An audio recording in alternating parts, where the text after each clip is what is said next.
मोगरे के पौधे में फ्लावरिंग नहीं हो रही है तो जुलाई के शुरू में ही ये काम कर लीजिए। इससे आपके मोगरे पर बहुत अच्छी फ्लावरिंग होने लगेगी। पहली टिप यह है कि यदि मोगरे का पौधा एक बार फ्लावरिंग कर चुका है तो दोबारा फूल लेने के लिए एक इम्पॉर्टेंट काम है जो आप करेंगे, वो है पिंचिंग। पिंचिंग यदि आप नहीं करेंगे तो न्यू स्टेम नहीं आएगी और मोगरे में फ्लावरिंग नहीं होगी। मोगरे का जो पौधा होता है वो हर बार न्यू स्टेम पर ग्रो करता है। आप मोगरा कह सकते हैं, बेली कह सकते हैं, या फिर और भी कई नामों से जाना जाता है। मोगरे की जो भी वैरायटी है आपके पास, चाहे स्टार मोगरा हो या कोई भी हो, सबके साथ ये रूल जाने वाला है। दूसरा सबसे बड़ा जो रीज़न होता है जिससे कि हम फ्लावरिंग लेने में चूक जाते हैं, वो है कि जब फूल खिलने के बाद इसके फूल गिर जाते हैं तो नीचे की जो स्टेम है वो स्टेम में ही लगी रहती है।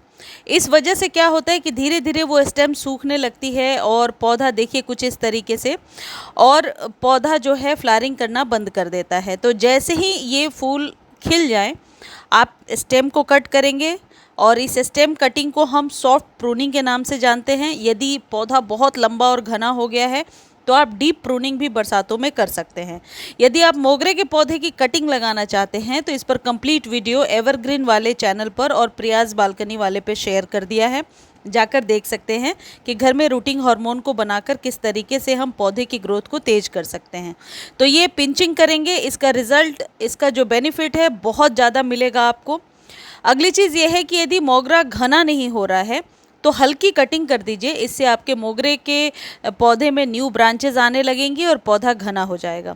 यदि फ्लावरिंग नहीं कर रहा तो एक चीज़ ध्यान रखिए कि मोगरे को कभी भी केमिकल युक्त खाद ना दें, इससे मोगरे की सुगंध चली जाती है। जब कई लोग कहते हैं कि खुशबू बिल्कुल भी नहीं आती है फूलों में, वो केमिकल फर्टिलाइज़र की वजह से होता है। तो केमिकल फर्टिलाइज़र ना दें। जो ऑर्गेनिक खाद मैं बता रही हूँ या अक्सर बताती रहती हूँ, हमेशा ऑर्गेनिक खाद का ही इस्तेमाल करें।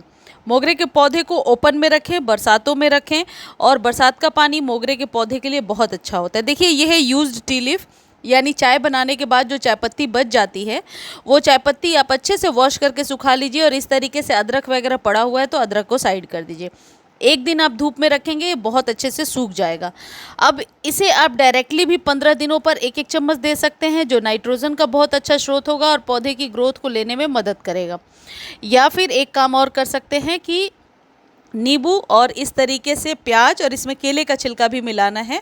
इसे रात भर पानी में भिगो करके रखिए, पानी अपने अकॉर्डिंग ले सकते हैं, और अगले दिन इसके पानी को छान करके और उसी पानी को मोगरे पर यूज़ करेंगे।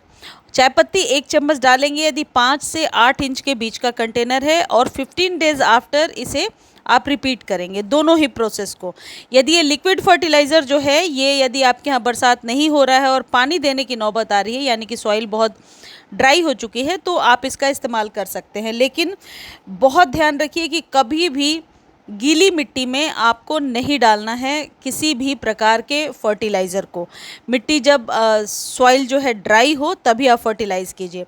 पूरे दिन के सनलाइट में रखिए और मोगरे पर हल्की गुड़ाई करते रहिए, मोगरे पर फ्लावरिंग स्टार्ट हो जाएगी। धन्यवाद।